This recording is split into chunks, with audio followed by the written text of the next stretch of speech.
Ok, alors on y va pour les structures électroniques. Attendez, j'ai oublié de brancher la tablette. Ah, graphique. Voilà, c'est bon, on va y arriver. Allez, go. Alors, l'accordage électronique, en fait. Bon, déjà, première chose, on va mettre ça de côté.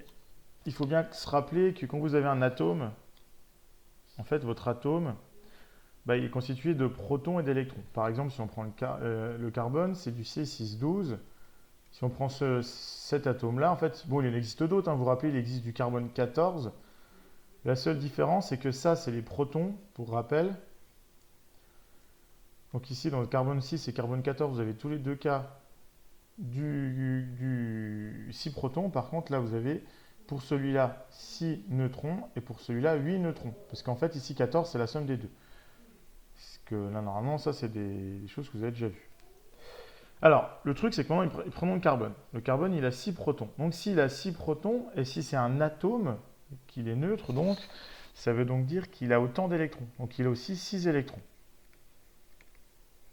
Donc, ça, on y va. Donc, on va noter carbone, et il a 6 électrons. Sauf que ces électrons, ils sont répartis sur des couches électroniques. Ces couches électroniques, c'est comme des boîtes, si vous voulez. C'est des boîtes dans lesquelles on va ranger les électrons. C'est comme si je vous demande de ranger, je sais pas moi, bon, vous êtes plus grand pour mes enfants qu'aujourd'hui de ranger leur Lego, bah, ils vont ranger tout dans une boîte, puis quand la boîte est pleine, ils passent à la boîte suivante, etc. Bah, là, c'est pareil. Et les boîtes, en fait, il n'y en a pas, c'est simple. Les boîtes, une première boîte, elle s'appelle la boîte 1S. Dans cette boîte 1S, vous pouvez mettre jusqu'à 2 électrons. J'ai bien dit jusqu'à 2.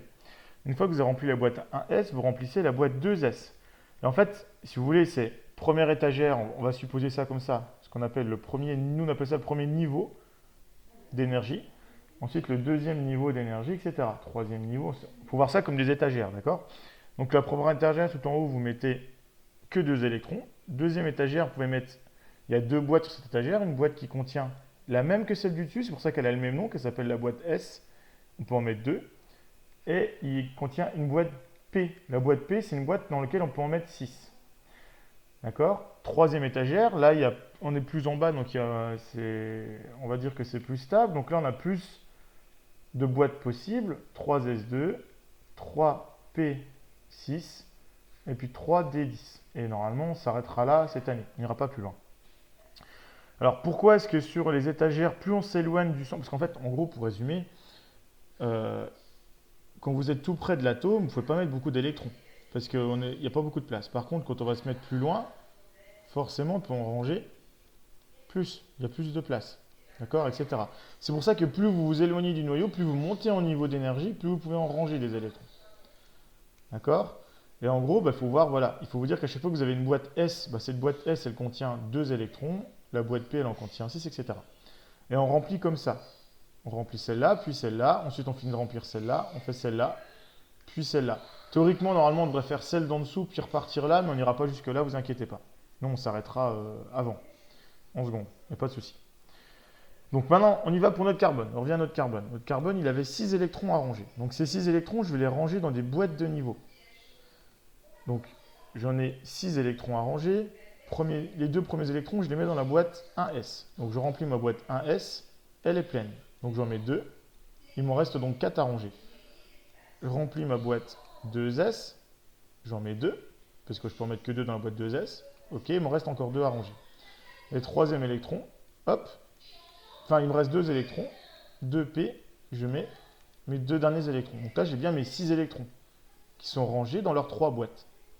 Mais moi ce qui va m'intéresser là, pour le carbone pour voir en gros comment il va réagir avec les atomes, c'est concrètement, un atome, quand il réagit avec un autre atome qui fait une liaison, c'est qu'il va partager des électrons. C'est-à-dire qu'il va faire donner ou recevoir des électrons, mais de l'extérieur d'autres atomes. Donc forcément, ce que l'autre atome va, enfin, s'il y a un autre atome qui passe dans le coin, ce qu'il va avoir au niveau du carbone 14, c'est ces électrons qui sont sur l'étagère la plus en haut, enfin la plus visible si vous voulez, donc la dernière étagère. Donc là, on va regarder combien j'ai d'électrons dans mon dernier niveau d'énergie, donc tout ce qui est dans le niveau 2, dans l'étagère 2. Et dans l'étagère 2, j'ai bien 4 électrons. Donc concrètement, mon carbone, en fait, c'est comme s'il avait pardon, 4 électrons autour de lui. D'accord? Bon, déjà, est-ce que là, ça va? Ou est-ce que j'étais un peu trop vite ou pas? Ouais, du moins qui est arrivé. On est 8. Champagne. Enfin, 7, pardon. Est-ce qu'il y en a qui ont quelque chose à redire là-dessus? Ça va ou pas? Normalement, vous avez le droit de parler, hein. Oui, non, tout le monde s'en fout. Oui, tu peux y aller, hein, Margot, t'as pas besoin de demander la parole, tu peux y aller.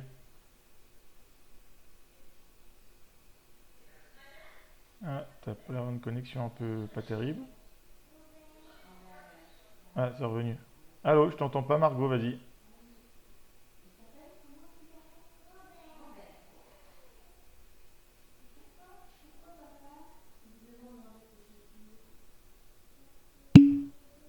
Bah, on t'entend pas, c'est bizarre ça. Ce que je suis en train de regarder, normalement, regarde, c'est bon. Normalement, ça doit être bon. Bon, bref, c'est bizarre. Pourquoi on t'entend pas? Ouais, je vois ça, ouais. Ta connexion, elle saute un peu. Bon, bref, est-ce que ça te va pour le moment? Ok, on continue. Alors, maintenant, imaginons qu'on veut faire la molécule de CO2. D'accord? On veut savoir comment elle marche, la molécule de CO2. Donc là, on va faire le même raisonnement. Donc je reprends, j'efface ce que j'ai fait jusqu'à maintenant.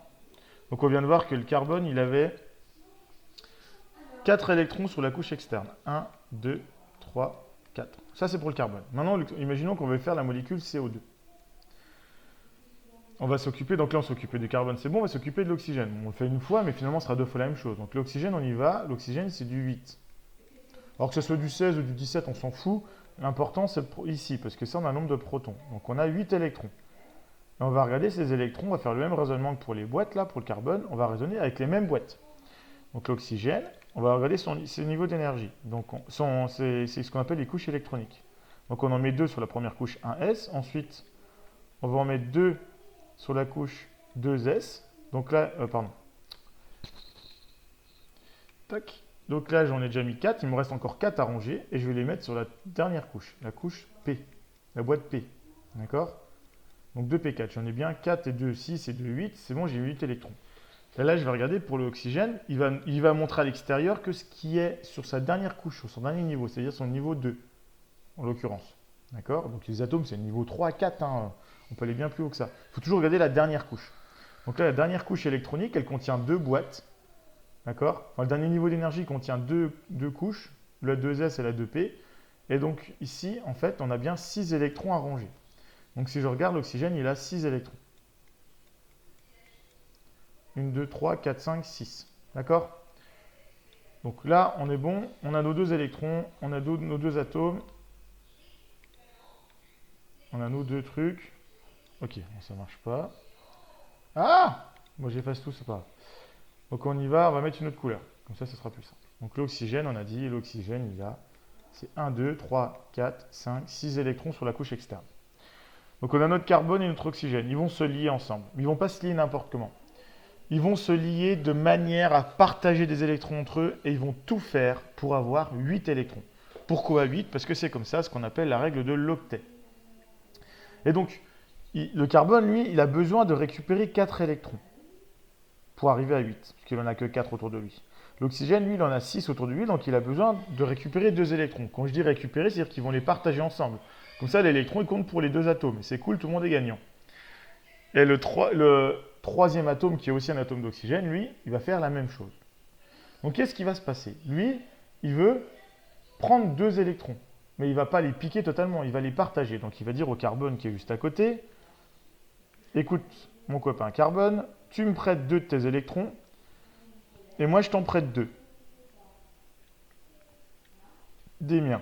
Et donc du coup, s'il en a prêté 2, il lui en reste 4. 1, 2, 3, 4. Donc en rouge, il va mettre les électrons en rouge, les électrons de l'oxygène, et en noir, les électrons du carbone. Donc ce qui fait que, ici, on va avoir en fait une liaison. Une liaison, concrètement, c'est quoi? Ça va être compliqué de le faire nickel. Voilà. Une liaison, c'est quoi en fait? C'est un partage d'électrons entre 2 atomes. Et là, on se rend compte qu'ici, l'oxygène, il lui reste des électrons qui ne jouent pas un rôle dans les liaisons, mais qui sont là quand même. Il faut les noter. Et comment on les note? On les met toujours avec une barre. Une barre veut dire 2 électrons. Donc c'est un couple d'électrons ici et un autre couple d'électrons ici. Les électrons, ils vont toujours en couple, si vous voulez. Sauf que le carbone, ici, il avait 4 électrons, lui. Une, 2, donc il lui en manque encore 4. Et bien, il va faire pareil avec son autre oxygène. Et donc l'oxygène qui est là, il va faire exactement pareil que son pote en face. Il va dire, ok, bah je prête moi 2 électrons au carbone, et il m'en restera 4.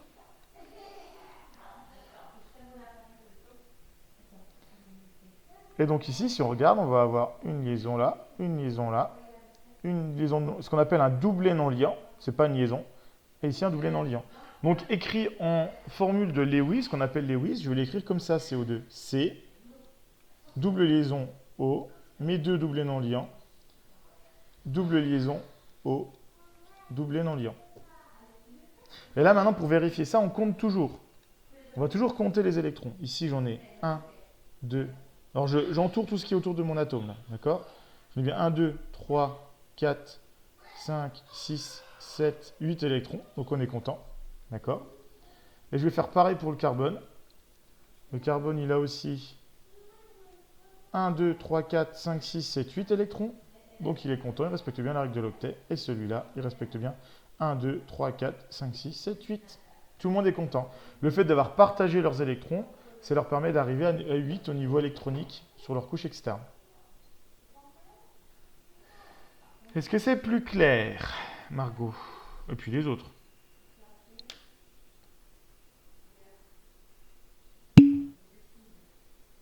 Ça va mieux? Ça te revient?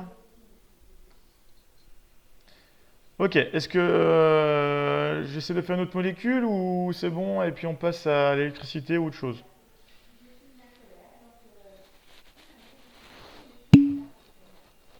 C'est bon? Ok. Bon, vous voulez faire quoi du coup? De l'électricité? Je lui ai demandé l'électricité, mais je sais pas ce que vous voulez refaire. Ok, va pour l'électricité alors.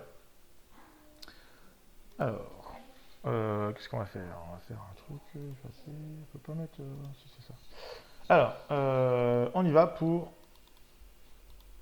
On va virer le truc là. L'électricité. Alors, bon, déjà, la notion de tension, d'intensité, normalement, ça doit être clair pour tout le monde. Donc, pour rappel, la tension, c'est un peu comme une pompe. Vous montez de l'eau en altitude. D'accord? En fait, une pile, il faut voir ça comme une pompe. Elle va faire monter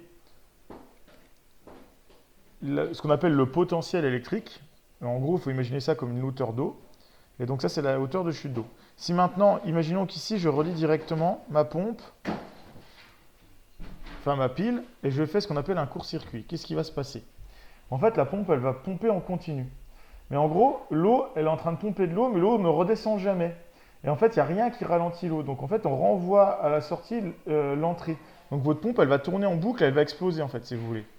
C'est un peu comme un moteur de voiture. Un moteur de voiture, s'il n'y a pas de, s'il n'y a pas un moteur, s'il y a rien, s'il y a aucun, il y a rien qui est entraîné dessus, ben, le moteur en fait il s'emballe et après il va exploser. Et c'est pareil pour une pile. Elle peut exploser si elle est en court-circuit, fumer, etc. J'ai vu des vidéos sur internet, surtout pour les téléphones portables. Mais il ne faut jamais faire ça parce que là on est en court-circuit. D'accord? Bon, déjà, pour le court-circuit, c'est directement, on va directement de la pile, d'une borne de la pile à l'autre borne de la pile. Pour court-circuiter une résistance, on peut la court-circuiter. Si je court-circuite comme ça, par exemple, là, le courant, il y a le choix. Le courant, il est comme vous, il est feignant. Il faut toujours vous dire ça. Enfin, il est plus feignant. S'il a le choix, le courant, entre aller dans la résistance ou aller dans le fil, bah, c'est plus simple pour lui de passer dans le fil. Pour lui, dans le fil, il y a zéro résistance. Donc, rien ne le résiste. Donc, tout le courant va passer là. Et là, votre pile, elle va chauffer, elle va exploser. D'accord? Donc, il faut toujours faire attention quand on fait un circuit électrique. Bon, maintenant, imaginons qu'il n'y ait pas de court-circuit. Ici, non, c'est autre chose, c'est Facebook, ça n'a rien à voir. Alors ici, imaginons qu'on monte à 10 volts, c'est une pile 10 volts. Vous avez 10 volts, 0 volts. Ici, vous allez pouvoir monter votre potentiel, comment dire, le courant, il va monter à 10 volts. Si vous avez 10 volts ici, sur tout le fil là, vous avez 10 volts de potentiel. Et ici en bas, vous avez 0 volts de potentiel. Donc en gros, lorsque vous allez passer de avant la résistance à après la résistance, vous avez descendu de 10 volts. Et on va dire que la tension de la résistance, elle vaut 10 volts. C'est ce qu'on appelle la loi des mailles. Alors en gros, la pile, elle va monter, la flèche, elle va toujours vers le potentiel le plus haut. D'accord? Et donc là, au niveau de la pile, on voit que la flèche est dans ce sens-là. Et là, ici, on est dans ce sens-là.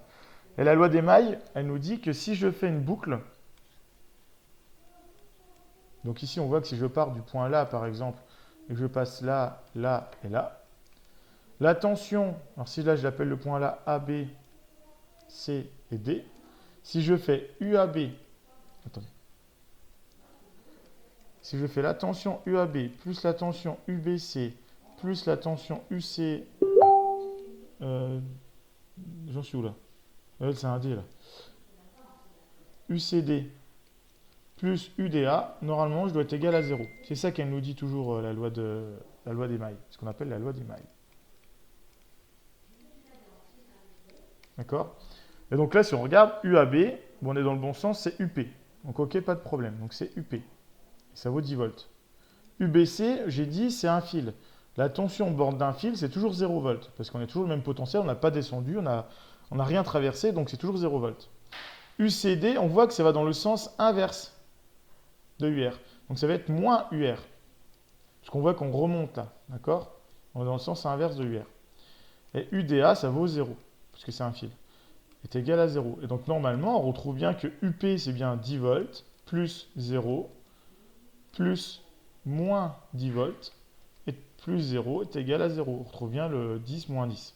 Donc ça, c'est la loi des mailles. La loi des mailles nous permet de trouver en fait la tension au bord d'un composant quelconque. Donc ça, c'est la loi des mailles. Maintenant, la loi des nœuds, elle est encore presque à mes yeux, elle est simple aussi, ça vaut quasiment la même chose.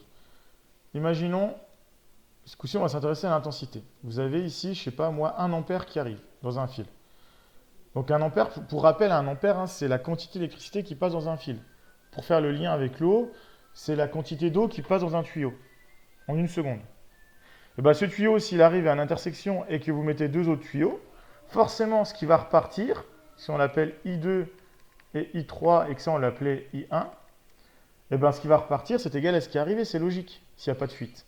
D'accord? Donc, on va dire que I1, ce qui est arrivé, est égal à ce qui repart, I2 plus I3. Ben, ça, c'est ce qu'on appelle la loi des nœuds. C'est pas plus compliqué que ça. Ouais. Et du coup, pour mesurer toutes ces intensités, toutes ces tensions, très souvent, on a besoin d'appareils de mesure. Ces appareils de mesure, c'est le voltmètre et l'ampèremètre. Alors, le voltmètre, lui, il a par exemple, si je veux mesurer, comme tout à l'heure, la tension au bord de ma résistance, imaginons que j'ai 2 résistances et que je veux mesurer la tension, il faut que je sache la différence de potentiel, c'est-à-dire de hauteur, entre le point là, par exemple, et le point là. Si je veux savoir la tension au bord de cette résistance R2. Eh bien, j'ai pas le choix. Si mon voltmètre, le voltmètre, je suis obligé, comme son nom l'indique, il va mesurer des volts. Donc, il va mesurer la différence entre 2 points. Donc, un voltmètre, on le branche toujours en dérivation. Alors, le voltmètre, à la rigueur, si vous vous plantez en TP et que vous le branchez mal, en série par exemple, ça va bloquer le circuit. Pourquoi? Parce que le voltmètre, nous, quand le courant il va arriver ici, on ne veut surtout pas que le courant il aille là. Parce qu'on veut juste qu'il mesure, on ne veut pas qu'il modifie le circuit. Donc du coup, on ne veut pas qu'il y ait de courant ici. Pour pas qu'il y ait de courant ici, je vais mettre une résistance super grande. C'est-à-dire que le voltmètre, en gros, il va agir presque comme un interrupteur ouvert. Donc le courant ne passera pas à travers lui. Ou très très peu. D'accord? Du coup, le voltmètre, si vous le mettez en série, en fait, c'est comme si vous avez mis un interrupteur ouvert, le courant va s'arrêter, votre circuit va s'arrêter, tout va s'éteindre. Donc, c'est pas grave. Donc, le voltmètre se branche toujours en série. Par contre, l'ampèremètre, lui, l'ampèremètre, il veut mesurer l'intensité du circuit, c'est-à-dire la quantité de courant qui circule dans le circuit. Et cette quantité, là, on n'a qu'une seule boucle. La quantité d'eau qui arrive, ou d'électrons qui arrivent ici, elle est la même partout dans le circuit, puisqu'on n'a qu'un seul circuit. Ce qui va traverser R1, ça vaut ce qui va traverser R2. Et pour mesurer l'intensité de ce truc-là, on est obligé de brancher notre ampèremètre en série. En gros, c'est comme un compteur d'eau. Un compteur d'eau, vous ne le mettez pas en dérivation. Il est dans le circuit d'eau chez vous. Il faut que vous sachiez combien d'eau a traversé le circuit. Donc un ampèremètre, lui, c'est comme un fil avec un compteur dedans. Il ne faut surtout pas qu'il ralentisse le courant. Donc du coup, l'intensité, la résistance de ce truc, elle est très petite. Et du coup, le courant il va passer au travers comme s'il ne voyait rien. C'est le but d'un bon ampèremètre. Évidemment, si vous mettez une résistance et 1 ampèremètre en dérivation, bah là c'est le carnage. Pourquoi c'est le carnage? Parce que le courant, quand il va arriver là, il va avoir le choix entre passer dans une résistance qui va l'empêcher de passer, ou passer dans un truc de mesure qui, lui, va tout faire pour ne pas se faire voir, parce que c'est un appareil de mesure. Et donc du coup, tout le courant va passer là, et on va se retrouver dans le même cas que tout à l'heure, on va être en court-circuit. Ok? Et donc, tant qu'on est sur les appareils de mesure, je vais vous parler d'un troisième appareil de mesure, c'est pas au programme, mais bon, c'est bien que vous le connaissiez, c'est le wattmètre. Le wattmètre, il permet de calculer la puissance. La puissance, vous l'avez vu peut-être au collège, ça se calcule en mesurant l'intention et l'intensité en faisant la multiplication des deux, ce qu'on appelle des watts, ici des volts et ici des ampères. Si vous avez un wattmètre c'est un boîtier où ça affiche directement combien de watts vous consommez. Alors c'est très utile par exemple si vous voulez consommer, savoir combien consomme votre télé, votre ordinateur, etc. Et le wattmètre il se branche avec 4 fils. Vous mettez vos 2 fils d'entrée là et vos 2 fils de sortie. Alors pourquoi 4 fils? Parce qu'en fait ici, dans votre circuit, le wattmètre, ce qui va se passer, c'est qu'il va prendre la tension entre les 2 fils. Et il va mettre 1 ampèremètre ici. D'accord? Pour ces 2 fils de sortie. D'accord? Il va relier ici. D'accord? Ça, c'est le wattmètre, en gros. Donc, dans le wattmètre, en fait, vous avez un voltmètre et à la fin, un ampèremètre. Et comme ça, le logiciel, il peut faire le calcul. Enfin, le logiciel, le boîtier, il fait la multiplication de ce qu'il a mesuré dans le voltmètre et de l'ampèremètre. C'est pour ça qu'on a besoin de 4 fils pour brancher un wattmètre. Voilà. Bon, ça, c'était pour votre culture. Si un jour, vous voyez passer un wattmètre. Donc, un wattmètre, il existe des prises de courant avec des wattmètres intégrés. C'est tout con, hein, c'est juste un boîtier. Vous branchez ici votre prise de courant 220 volts classique, d'accord? Et ce boîtier, en fait, là-dedans, il y a un ampèremètre et un voltmètre caché dedans. Des petits ampèremètres et des petits voltmètres, et du coup, ils permettent de mesurer la puissance que vous consommez. Donc, on va te mettre à toujours 4 fils. Bon, ça, c'était pour volt et intensité. Maintenant, il y a un lien entre les deux. Le lien entre les deux, il est simple. C'est ce qu'on appelle la loi d'Ohm. Imaginons qu'on reprenne toujours notre pile et notre résistance. Ici, l'intensité qui va passer dans mon circuit, elle va dépendre de la résistance de ma pile. De ma résistance, pardon. Pourquoi? Parce qu'en fait, votre pile, elle va faire du 10 volts, par exemple, elle va envoyer du 10 volts. D'accord? Mais si, ici, ma résistance, elle résiste fortement, eh ben, il y aura toujours 10 volts entre là, on est d'accord, ça c'est la loi des mailles qui nous le dit, il y aura toujours 10 volts. Par contre, l'intensité, elle va être plus petite, c'est-à-dire qu'il va empêcher le courant de passer. Et pour savoir quelle est l'intensité qui passe, eh ben, on utilise la loi d'Ohm. Et la loi d'Ohm, elle nous dit que c'est U égale R fois I. Avec R en ohm et I en ampères. Et U en volts. Et du coup, par exemple là, si la résistance, elle vaut, je sais pas moi, 100 ohms, pour savoir l'intensité qui traverse mon circuit, je vais faire U, donc 10 volts, divisé par R, par 100. Voilà, U par R, on va faire, parce qu'on l'a fait en lettres.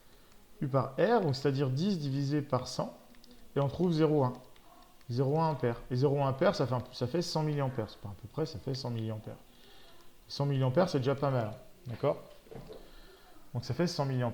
Et donc plus vous allez monter ici la résistance, ici je mets 1000, là je me retrouve avec un truc, je suis à 10 mA. Etc. etc. Vous avez compris la loi d'Ohm. En fait, la loi d'Ohm, encore une fois, hein, c'est de la logique. Plus votre résistance va être importante, plus le courant ne va pas circuler dans la branche là. Donc si on reprend maintenant pour le voltmètre là, je vous ai dit le voltmètre il a une grosse résistance. Et bien le voltmètre, lui, il doit pouvoir par exemple mesurer les bornes de résistance de 1000 ohms sans que le courant passe par lui. Donc pour y arriver, le voltmètre, on a carrément des résistances de l'ordre du million de ohms. D'accord? Du méga ohm. Comme ça, il y a tellement de résistance au niveau du truc là, c'est que l'intensité qui passe dans le circuit là, elle est microscopique, parce que l'intensité qui passe dans la branche là, elle vaut U égale RI, enfin elle vaut U sur R, on aura bien donc 10 volts par exemple, c'est toujours du 10 volts, mais l'intensité qui va le traverser, elle va être ridicule, parce que la résistance est très grande, et du coup on est quasiment égal à 0. C'est le but. On veut que tout passe là-dedans, et pas dans le voltmètre.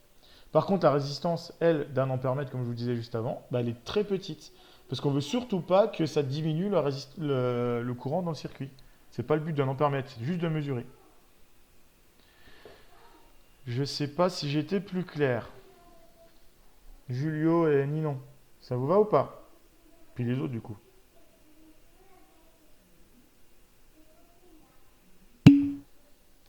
C'est bon? C'est plus clair?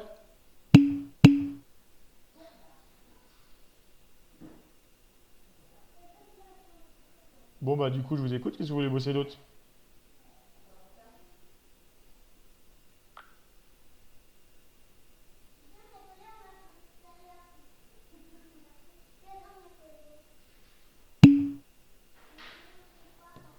Rien d'autre, Margot? Les autres? Vous n'êtes pas très causant, hein? On peut voir l'œil. Oui, on peut revoir l'œil, si tu veux. Alors, l'œil.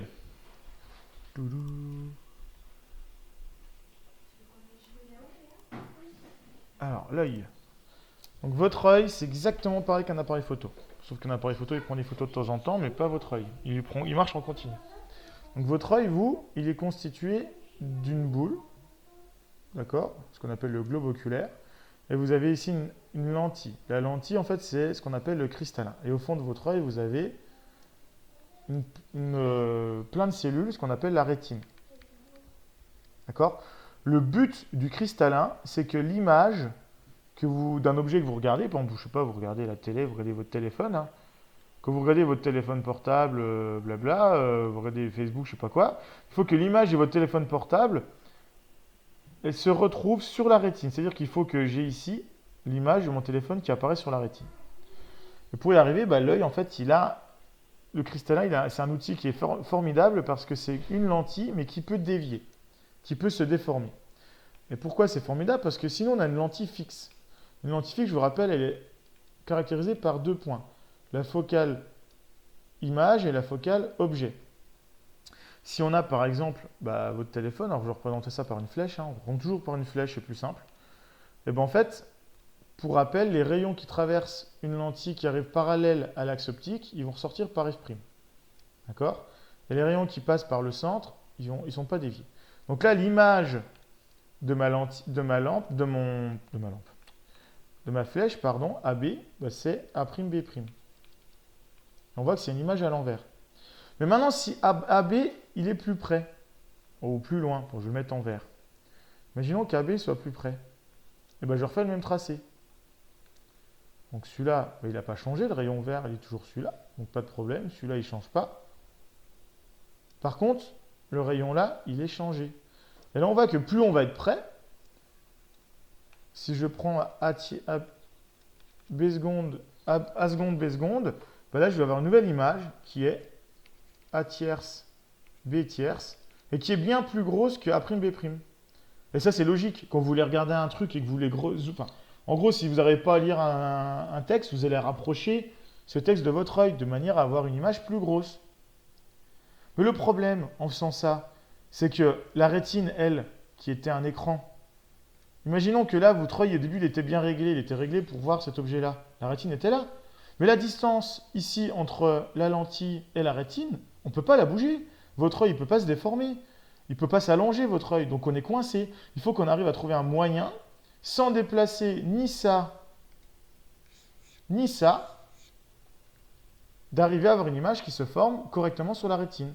Et le moyen que la nature a trouvé, c'est de déplacer ce point focal vers ici, pour que l'image A tierce, B tierce se forme encore une fois sur la rétine. Et comment il fait ça, votre œil, il va bomber plus ou moins votre cristallin, selon ce que vous voulez regarder. Si vous regardez un objet très lointain, votre cristallin ne va pas être bombé, donc il va être au repos. C'est ce qu'on appelle la position naturelle de repos. Donc en gros, c'est quand vous regardez un objet très lointain, 3, 4, 10, 20, 30 mètres, 10 km, votre œil il est au repos, pas de problème. Donc là, le cristallin, il est très fin, et le point focal de ce cristallin se trouve au niveau de la rétine. Puisque je vous rappelle que quand on observe un objet très lointain, son image se forme sur le point focal. Donc là, la lentille, son point focal, il est comme ça quand vous regardez un objet très lointain. Maintenant, si là, en ce moment, vous regardez un écran d'ordi, ou de téléphone, forcément, vous êtes à moins de 3 mètres, donc là, votre œil est obligé d'accommoder. Donc ce qu'il va faire, c'est qu'il y a un muscle qui va travailler dans votre œil, qui va déformer le cristallin, d'accord? Donc le cristallin va devenir plus bombé, et du coup, le point focal, il n'est plus là, il se retrouve ici, de manière à ce que l'image se forme ici, toujours sur la rétine. Donc ça, votre œil le fait automatiquement. Mais ça prend un certain temps, vous le voyez, si vous mettez votre œil, vous regardez votre écran et ensuite vous regardez au-dessus, vous allez voir, enfin au fond de votre pièce, vous allez vous rendre compte que votre œil il met une seconde à faire la mise au point. Et pareil, quand vous regardez le fond de votre pièce et la mise au point, vous regardez votre écran, bah, votre œil il met une demi-seconde, une seconde pour faire la mise au point. D'accord? Tout simplement parce qu'il y a les muscles qui vont travailler. Et donc il fait ça en continu dans la journée, votre œil. Alors, il a l'habitude, c'est fait pour ça, mais quand vous regardez un écran trop longtemps, bah, en fait, c'est comme si vous contractez très longtemps tous les muscles. Et c'est pour ça qu'on a mal à la tête souvent, parce que ça nous oblige à accommoder. Quand on regarde trop des écrans dans une journée, on est fatigué parce qu'en fait, ce qu'on appelle une fatigue oculaire. Votre œil travaille trop. Alors, ça, c'est pour le côté quand ça marche bien, d'accord? Et ensuite, maintenant, il y a le côté des gens qui ont des problèmes de vue. En fait, quand vous avez des problèmes de vue, ça peut être plusieurs choses. Premier problème, ça peut être, alors j'exagère un petit peu, mais ça peut être un œil trop long. Et en fait, votre œil, il ne va pas savoir que votre œil est trop long. Donc, naturellement, lui, son image, elle va se former là. Et sauf que la rétine, elle est là. Elle est au fond de votre œil. D'accord? Et du coup, comme l'image, elle se forme avant la rétine, bah, vous voyez flou. Donc, ce qu'il faut faire dans ce cas-là, si vous avez votre œil trop long, bah, c'est par exemple, vous allez mettre des lentilles divergentes. Une lentille divergente, c'est une lentille qui va écarter un peu les rayons. Ce qui fait que l'image, elle va se retrouver sur la rétine.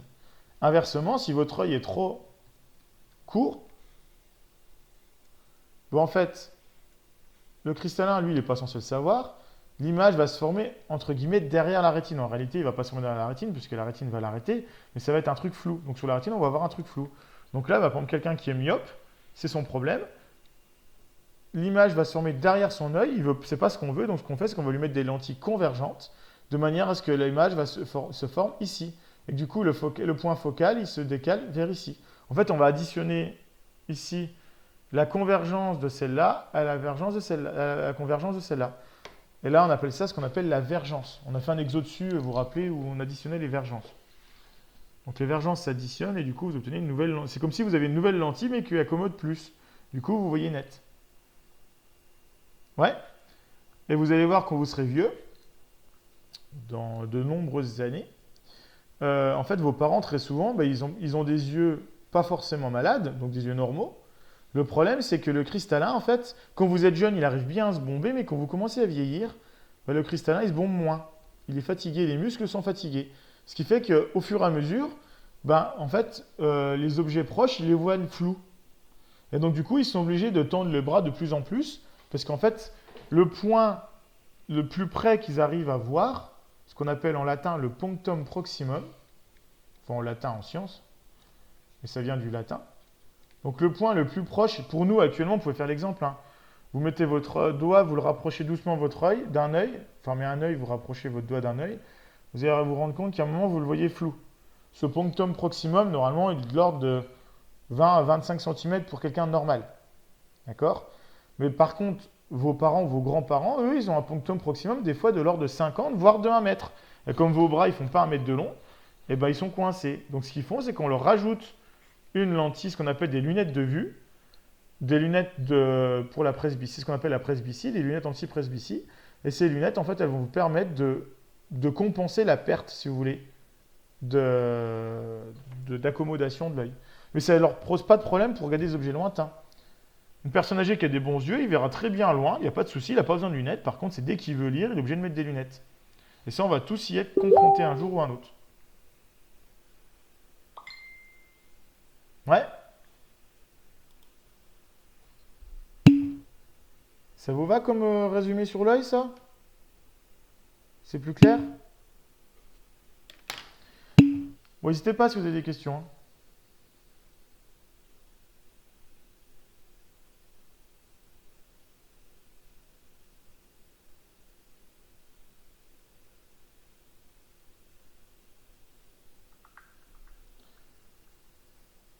Ouais, non, pas d'autres questions, d'autres chapitres?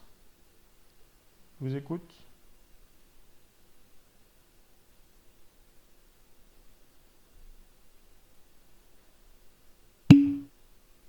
C'est bon? Les autres, des questions? Bon, vous avez vu qu'on est, a priori, vous ne reprendrez pas les cours. Enfin, pour ceux qui sont pas retournés au lycée. Moi, je crois pas que j'ai des secondes jusqu'à la fin de l'année, donc on se reverra sûrement pas. À moins qu'on se croise dans les couloirs, mais normalement, il n'y a pas de risque, parce que moi, je serai là que pour les premières, théoriquement. Donc,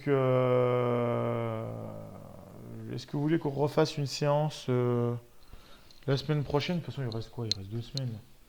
Il reste 2, 3 semaines. On pourra refaire 2, 3 séances de révision.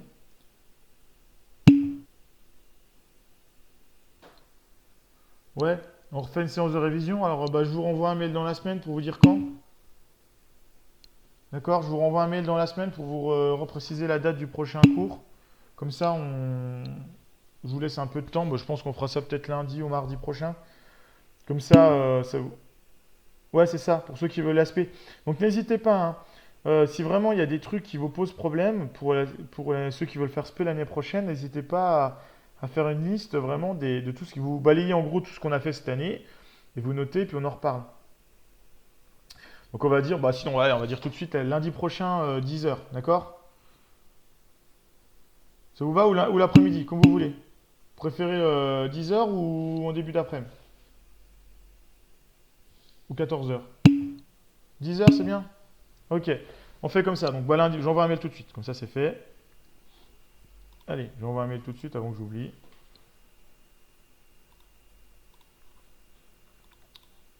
Ah oui. Bon bref, ouais bon je fais ça juste après. D'accord? Je vous envoie. Donc on dit lundi prochain à 10 h. On s'arrête là-dessus? Ça vous va? Si vous avez d'autres questions, si vous n'avez pas d'autres questions, si vous avez d'autres questions, on continue, hein.